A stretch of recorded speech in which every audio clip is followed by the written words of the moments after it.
हाताची घडी. जय भीम. जय भीम. काय चांगलं वाटलं ट्रीटमेंट मध्ये? ट्रीटमेंट मध्ये काय चांगलं वाटलं? पाय बी मोकळे झाले. जरा जोरात बोला. पाय बी मोकळे झाले. अजून? हात बी झाला मोकळा. अजून? आणि डोकं. अजून? डोकं, हात, पाय, पाठ, पाठ ना, मनका. आणि हे हे झालं ना सगळं. सगळं झालं. किती दिवसानंतर झालंय हे? म्हणजे असं तर बरेच दिवस म्हणजे असं हे नव्हतं झालं. 5-6 वर्ष? 5 वर्ष तर होऊन गेले.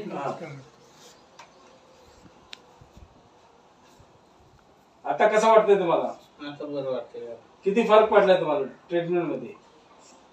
50% तर पडलं. 50% तर पडलाय. जर व्यायाम केला तर 100% तुम्हाला रिझल्ट पाहिजे का? जर चालून दाखव बरं जरा मला.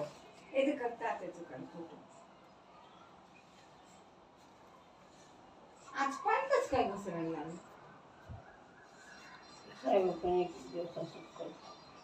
तर ते थकान झाली त्यांची. एवढे एक्सरसाइज नाही केली ना, तुम्ही थकतार व्हायला लागले. ठीक आहे. म्हणजे तुम्हाला अंग लूज झाल्यामुळे एकदम तुमचं सुस्त झालंय पूर्ण. अंग एकदम कडक होतं. ते चालत होते. आता कसं आहे, तुम्ही एकदम लूज झाल्यामुळे ते कसं करायला लागले. नीट बसा. त्यांना एक क्वेश्चन बेल्ट वापरला ना, हे असं होऊन जातं. हे असं झालंय ना चालू, नीट होऊन जातं. काय म्हणतात ट्रीटमेंट बद्दल? कशी वाटली तुम्हाला ट्रीटमेंट? ट्रीटमेंट तर चांगली वाटली मला. तुम्ही तर सांगितलं बऱ्याच लोकांनी फसवून गेलं.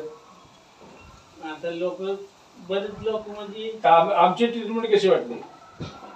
तुमची चांगली वाटली. ते लोक पैसे घेऊन गेले. बरोबर. एक जण म्हणलं खेकडे तेल आणतो चोळायला, तो गेला तर आला पण नाही बरं. आणि ती वैदिन आणि ती वैदिने ती हे दिली तिने काय रे. ठीक आहे. तरी असं त्या ट्रीटमेंट मध्ये, या ट्रीटमेंट मध्ये तुम्हाला फरक पडेल. पण तुम्हाला जे आता व्यायाम सांगितलं ते व्यायाम करावाच लागेल. व्यायाम जर नाही केला, मला जर कोणी सांगितलं, काहींनी जरी सांगितलं, तर मी येणार नाही. मी तुम्हाला चालून देण्याची गॅरंटी घेतो. ती गॅरंटी घेतो, मी चालून देईन. पण व्यायाम केला तर. व्यायाम नाही केला तर मी गॅरंटी घेत नाही. व्यायाम करणं गरजेचं आहे. ठीक आहे. व्यायाम करणार ना? ठीक आहे. धन्यवाद. यांनी जर व्यायाम केला, काही अवघड नाही. कोणतं सिरियस पेशंट नाहीये, करू शकतो. त्या हाताला कसं बदल थोडासा खर्च होईल.